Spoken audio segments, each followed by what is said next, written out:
Тэгэхээр Европ төв дэх муслим шашинт хүн ам бол тус твийн уугуул оршин суугчд буюу Европын уугуул иргэдийн нийгмийн бүтэц цаашлаад тэдний өөрсдийнх нь хүн амын бүтцийг хүртэл ерөнхийдөө эвтгүйц хэмжээнд бол маш олоолаа болж эхлээд байгаа. За энэ үзэгдлийг бол зарим европчууд бол юу гэж ярьж байна вэ гэхээр олон соёлыг одоо ингэж зэрэгцүүлэн оршуулах боломжтой гэж ингэж одоо арай эрэг байр сууриас хандж байгаа бол за дийлэнх европчууд бол сүүлийн жилүүдэд бол энэ асуудлыг үндэсний аюулгүй байдлын түвшинд одоо сүрэл занал хийхээс учруулж байна. За бид бүхэн цагаачлалын бодлогоо бол хянаж дангаарчлан авч үлдэх ёстой гэдэг ийм байр суурийг бол илэрхийлэх болоод байгаа юм а. Европ төв дэх муслим шашинт цагаачдын давлгаа 2015 онд болсон Сирийн иргэний данаас эхэлсэн гэж үздэг. Нэг талаараа энэ нь үнний ортой боловч яг үндсэн эхлэл тэртех дэлхийн 2 дугаар дайны дараа үеэс эхэлсэн юм.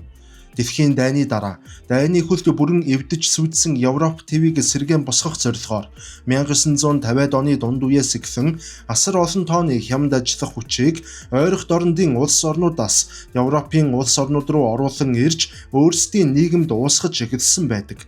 Харин 2015 оноос эхлэн бүтээн байгуулалтын зорилгоор бус дайнаас зугтсан цагаачлалын их хямралын өмнө Европ твийн улс орнуудын хил гайлууд хүчин мөхсдсөн түүхтэй. Тэгэхээр өнөөдрийн дугаараар Европын муслим шашинт цагаачдын урсгалын бодит түүх болон учир шалтгааныг дэлгэрэнгүй задлан ярих болно. Энэ нь ядуу буурай орноос зугтсан дөрвөсдийн урсгал байв уу? Эсвэл Европын өөрсдийнх нь эдийн засгийн шунаг бодлогоос үүдэлтэй хямрал байв уу? Мөн өнөөгийн Европыг дотроос нь хагалхан бутаргаж байгаа баруун жигүүрийн популизм тус твд хүчээ хэрхэн авах болов? Бид өнөөдөр хөшигний цаадах бодит түүхийг сөхөх гэж байна. Дайны дараахад сэргээн босголтын автан үеэс эхлээд соёлын олон талт байдлын туршилт, муслим цагаачдаас үүдэлтэй терроризмын дараах аюулгүй байдлын гашин сургамж, эцэст нь өнөөдрийн улс төрийн ширүүн тэмцэл хүртэлх энэ бүх түүхэн үйл явцын талаар ярьснаар Европ ирээдүйд хэрхэн оршин тогтнох вэ гэдэг асуултанд хүн бүхний дотор өөрсдийн гэсэн хариултын зураглал бүрэн буuna гэж найдаж байна. За түүнчлэн та бүхэндээ одоо нэг мэдээлэл дуулгахад бол 1805 онд Чехийн алдарт Рашан совиллын Карловы Вари хэмээх тосгонд за энэ хотын эмзүүч Йозеф Витус Бехер гэдэг хүн Английн эрдэмтэн Кристиан Фробрик гэдэг хүнтэй хамтраад хүний ходоод гэдэсний үйл ажиллагааг дэмжиж эрүүлжүүлэх зорилготой, хоолны шингэцийг сайжруулах зорилготой, эрүүл мэндийн зориулалтаар Бехеровка хэмээх фекёрыг бол анх гарган авсан байдаг. За хожим энэ фекёр нь бүгд найрамдах Чех улсын үндэсний бахархал болж дэлхийд алдартай урамлын гаралтай фекёр болж чадсан түүхтэй. Тэгэхээр дэлхийн 2 дугаар дайны дараа үеийн Европ буюу 1950-аас 1970-ад оны үеийн одоо Европыг бол дэлхийд дахинаа бол эдийн засгийн гайхамшигт 90 үе хэмээн ингэж нэрлсэн байдаг. За хэдийгээр ингэж нэрлсэн боловч энэ гайхамшиг нь бол мэдээч хэрэг дан ганц хөрөнгө оруулалт болон технологийн дэвшлэр бол бүтээгүй. За дайны гамшигт нэрвэгдэж хүн амын асар их хохирол амсаад байсан Европ твийн улс орнууд өөрсдийнх нь тэр бүхий л одоо зам гүүр аж үйлдвэр уул уурхаануудаа сэргээн босгоход бол хүн хүчний асар их дутагдалт бол орж байсан учраас Европын тухайн үеийн удирдагчид одоо нэн даруй шинэ гарц гаргалгаа төлөвлөгөөг бол эрэлхийлж хайхаас өөр аргагүй юм байдалд бол тухайн цагта орсон байдаг. За тэгэхээр яг эндээс эхлээд Европын улс төрийн түүхэнд бол томоохон эргэлт авчирсан хөдөлмөрийн одоо хүчний гэрээ гихч ийм гэрээ бол хэрэгжиж эхэлсэн түүхтэй. Герман улс 1961 онд Турк улстай хөдөлмөрийн гэрээ байгуулж Туркээс орж ирэх турк ажилчдыг зочин ажилчид хэмээн нэрлэж өндөр цалин ажлын таатай нөхцөл амлан урьж авчирсан нь үүний хамгийн тод жишээ юм. Үүнтэй адилаар Франц улс өөрийн хуучин колони улсууд болох Алжир, Марокко, Тунис зэрэг улсуудаас харин Их Британий хувьд Карибын тэнгисийн орнууд болон Пакистан, Энэтхэг зэрэг улсуудаас ажиллах хүчийг урин дуудсан байдаг.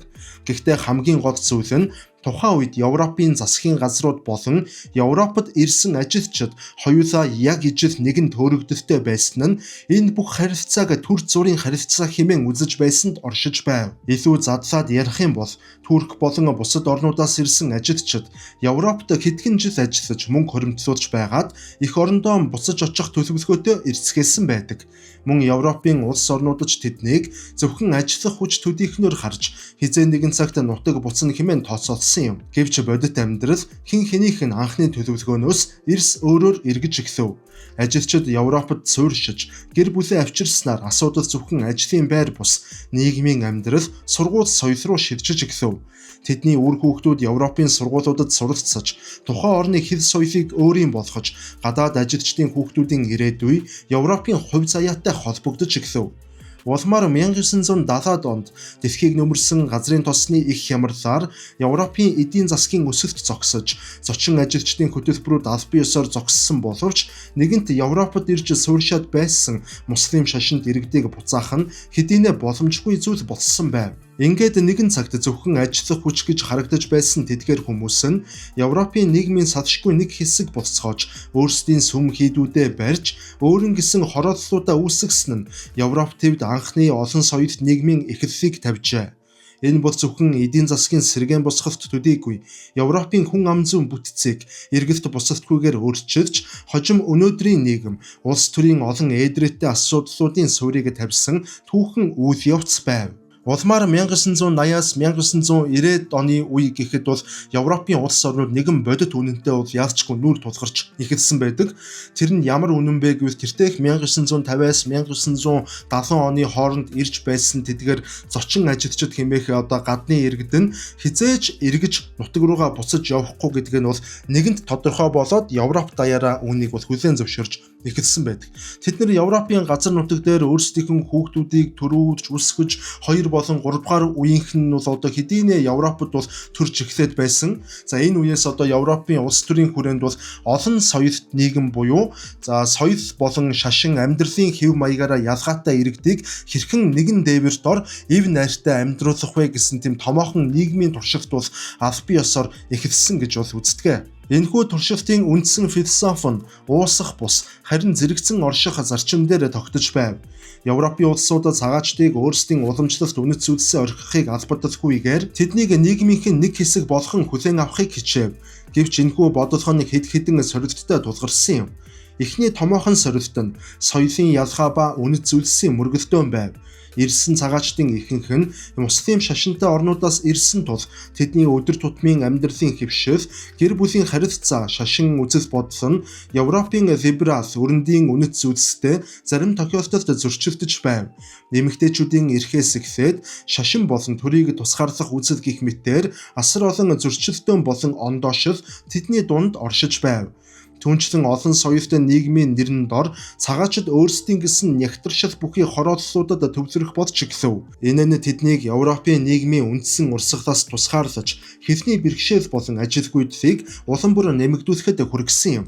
Пакистан хороолол, Турк хороолол гэх мэтээр хүмүүс ижил бүлгүүдийнхэнтэйгээ амьдарч улс дотор улсууд байгуулагдаж эхлэв. Ингээд эцэст нь олон соёлт нийгэм байгуулах ажиллагаа нь эцэстээ нэг улсын дотор олон соёл бүхий зэрэгцсэн нийгмүүдийг үүсгэж таарав. Өөрөөр хэлбэл нэг улсын дотор хоёр өөр соёл, хоёр өөр хууль эрх зүйн орчинтой мэт амьдрах болцоож, үр дүнд нь Европын улс орнуудын ард түмнүүдийн эв нэгдэл улам бүр суларч эхэлжээ. Энэхүү туршилт нь Европын хувьд маш эерэг зорилготой байсан ч нийгмийн давхаргын хоорондох үл ойлголцлыг зөрүүлээд дагуулсан юм. Муслим иргэдийн хувьд өөрийн шашин соёлоо хадгалахын төлөө тэмцэлдэж, харин уугуул европчуудын хувьд өөрсдийн уламжлалт хэв маяг алдагдаж байна хэмээх айдас дэгдэж, уг айдас нь ард түмнийг дотроос нь хувааж, цаашлаад улс төрийн ихээхэн тавцал үүсгэх суурь нь болсон юм. Ингээд 2000-ад оны ихэнх гэхэд Европын улс төрийн лидерүүд, тухайлбал Германы канцлер асан Ангела Меркель, Британий ерөнхий сайд асан Дэвид Кэмерон нар эцэст нь аль бие ёсоор олон соёлт нийгмийн туршилт бүтэлгүйтлээ хэмээн ил тодоор хүлээн зөвшөөрч зарлаж эхэлсэн байдаг. Тэгэхээр контентын дундуур та бүхэндээ товчхон одоо зарц сурталчилгааны маягтай зүйл хэлэхэд за миний орчуулсан манай суугийн зүгээс нэрхлэн гаргасан Адольф Гитлерийн миний тэмцэл ном маань бас худалдаалагдсаар байгаа гэдгийг бол дуулгахад таатай байна. За энэхүү номыг бол 1924 онд Адольф Гитлер бол одоо төрийн эрх мэдэлд гараагүй байх үедээ шоронд хоригдож байхдаа бичсэн ийм ном. За энэ номон дээр бол яагаад ерөнхийдөө Адольф Гитлер дэлхийн 2 дугаар дайныг хийх ёстой болсон, яагаад орсуудыг, коммунистуудыг үзэн яддаг байсан, мөн яагаад еврейчүүдийг үзэн яддаг байсан гэх мэтэр маш олон мэдээллүүдийг та бүхэн авах боломжтой. Хэрвээ та улс төр сонирхдаг бол, түүх сонирхдаг бол, нийгмийн шинжлэх ухааныг сонирхдаг бол энэ ном бол одоо зайлшгүй таны бас ширээн дээр байх ёстой ном юм шүү гэж ингэж хэлмээр байна. Тэгээд авахыг нь аваад хаях бол хэрэгтэй. За ингээд энэ ном маань бас гадуур худалдаалагдахгүй байгаа. Хэрвээ та авахыг хүсвэл одоо 60,000 төгрөгөөр зарагдаж байгаа 9924 7042 гэдэг дугаараар бол одоо хургуулээд захиалаад авах боломжтой юм шүү. За ингээд байж байтал 2015 онд бол Европ төвд цоо шин урд өмнө тулгарч байгаагүй маш аимшигтай тийм хямрал дэгдсэн бол түүхэнд алдартай цагаачдын хямрал бол байсан. За гэхдээ тэрхүү 2015 оны Европын цагаачдын хямрал нь бол зүгээр нэг хүмүүнлэгийн үйл ажиллагаа гэхээсээ илүүтэйгээр харин Европ төвийн одоо их газрын улс төр геополитикийг бол бүтцээр нь үндсээр нь ганхуулсан тийм эргэлтийн цэг болж хувирсан гэж бол ойлгож болно. За тухайн үед бол мэдээж хэрэг Сир улсад бол иргэний дайнд дэгдсэн, дээрээс нэмээд Ирак болон Афганистанд докторгүй байдлууд бол үргэлжилсээр байсан. За үүнээс гадна Лив улсад хүртэл Муаммар Гаддафигийн дэглэм нуран унсны дараагаар бол одоо дэлхийн түүхэнд урд хожид бол хизээч үзэгдэж харагдаж байгаагүй асар том хэмжээний тийм цагаачлалын хямрал дөрвөсдийн урсгал бол бий болж эхэлсэн байдаг. За хэдэн сая хүн бол одоо мэдээж хэрэг амьд үлдэхийн тулд аюулгүй орчинд амьдрахын тулд өөрсдийнх нь гэр бүлийг дагуулад гэр орноо орхиж газрын дундад тэнгисийг заваар гатлаж за зарим нь газраар түүхгээр дамжиж Европын хэлийн босгуудыг бол эвдэж орж ирсэн. За ингээд одоо Европын холбоо бол одоо урд өмнө хязгаарч тулгарч байгаагүй асар том тийм сорилттойгоо тулгарсан гэж бол хэлж болно. Энэхүү хямралын хамгийн гол улс төрийн зангилаа нь Германы канцлер Ангела Меркелийн гаргасан шийдвэрээр тогтож байв. Ангела Меркель яг тухайн үед бид үүнийг хийж чадна хэмээх түүхэн алдарт үгээ хэлснээр муслим шашинд олон сая дөрвөгчдийг Европ төв нефттэй хүлээж авах нефттэй хаалгахны бодлогыг баримталсан нь нэг их удалгүй Европыг хоёр хуваасан юм. Нэг хэсэг нь Ангела Меркелийн шийдвэрийг Европын хүний эрх, хүмүүнлэгийн үнэт зүйлсийг хамгаалах зайлшгүй үүрэг гэж үзэж байсан бол нөгөө хэсэг нь ялангуяа Унгар болон Польш зэрэг төв Европын орнууд хэлийн хяналтаа бүрэн алдаж байна хэмээн энэ бүхнийг эрс эсэргүүцэж квотын дагуу дөрвөсдгийг хүлээж авах бодлогыг хүлээн зөвшөөрөхөөс шууд татгалцсан юм. Энэхүү үйл явц нь Европын холбооны дотоод эв нэгдэлд хизээч үл арилах томоохон ан цавыг сулгасан байдаг. Зөвхөн 2015 онд гэхэд Европын холбооны хэлээр 1 сая гаруй дөрвөсөд болон цагаатчид хууль бусаар нэвтэрсэн хэмээн Европын холбооны хэлийн агентлаг болох Frontex-аас мэдээлсэн байдаг. Улмаар 2016 онд энэ тоо дахин 360,000-аар нэмэгдснээр нийтдээ 2 жилийн дотор 2.4 сая голцоо муслим шашинтай цагаатчид Европын нийгэмд генетикэн нэвтрэн орж ирэв. Харин 2015 оноос хойш 10 жилийн хугацаанд буюу 2025 оныг хүртэл нийтдээ 10 сая орчим дөрвөсөд болон орогнол хүсэгчид Европын хэлийг даван орж ирсэн гэх мэдээлэл бий. Дөрвөсдийн дийлэнх нь Сир болон Афганистан, Ирак, Сомали, Нигер, Пакистан зэрэг лалын шашинт улсуудаас зөнгөлөн орж ирцгээсэн юм. 2010 онд Европ дахь муслим мэргэдийн тоо 19 сая байсан бол 2026 оны байдлаар энэ тоо 30-аас 35 сая орчим болж өссөн гэх тооцоолол бий. Энэ нь Европын нийт хүн амын 5-аас 6 орчим хувийг эзэлж байна. Эцэст нь 2015 оны энэхүү дөрвөсдийн хямрал нь Европын улс төрийн тайзан дээр урд өмнө нь хизээч гол дүр болж чадахгүй захад шахагдаад байсан баруун жигүүрийн үнцэрхэг үзэлтэй намуудыг тайзны голын хэсэгт гаргаж ирэв. Баруун жигүүрийн үнцэрхэг үзэлтэй намуудын цагаачлалын эсрэг баримталсан тэдний хатуу байр суурь нь олон нийтийн айдас болон болгоомжлыг ашиглан хүчээ авахт нь түлхэц болсон бөгөөд энэ нь өнөөдрийн Европын улс төрийн шин дүр төрхийг тодорхойлох хамгийн гол хүчин зүйл болон хувирч эхлээд байна.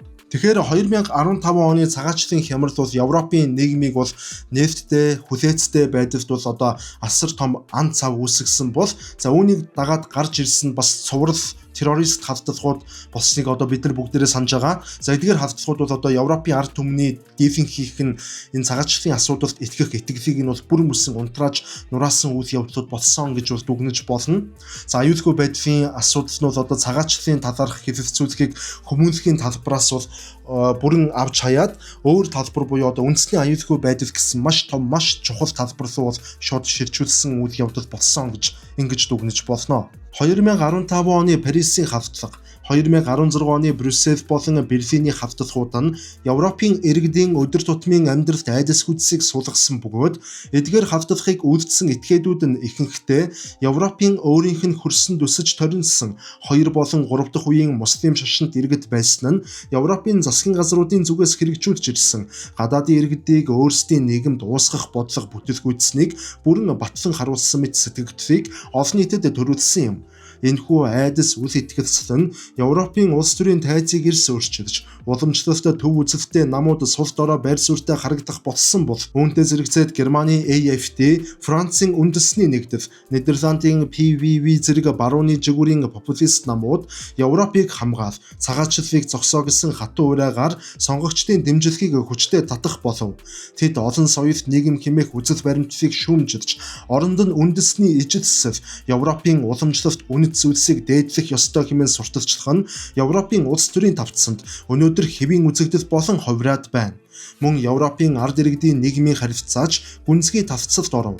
Нэг талаас муслим иргэд бүхэлдээ хардлага болон сэрдэхийн бай болцгоож, латын шашинтнуудыг үл ойшоох, тэднийг жигших хандлага нэмэгдсэн бол нөгөө талаас уугуул иргэд өөрсдийн соёл, өөрсдийн амьдралын хэв маяг үнэт зүйлсээ алдаж байна гэсэн соёлын түгшүүрт автаж эхлэв. Шүүмжлэгчдийн зүгээс зарим хорооллууд болон дүүргүүд нь Европын нийгмийн хууль тогтоомжоос тусгаарлагдсан өөрийн гэсэн шашин соёл зан заншилтай улс доторх улс буюу зэрэгцээ нийгмүүд үүсгэж байна хэмээн хардах болжээ. Европ төв өнөөдөр ардчлал болон эрх чөлөөгөө хадгалахын зэрэгцээ нийгмийн аюулгүй байдлаа хэрхэн хангах вэ хэмээх маш нарийн бөгөөд ээдрээдээ тэнцвэрийн нарийн одсон дээр алхаж явна.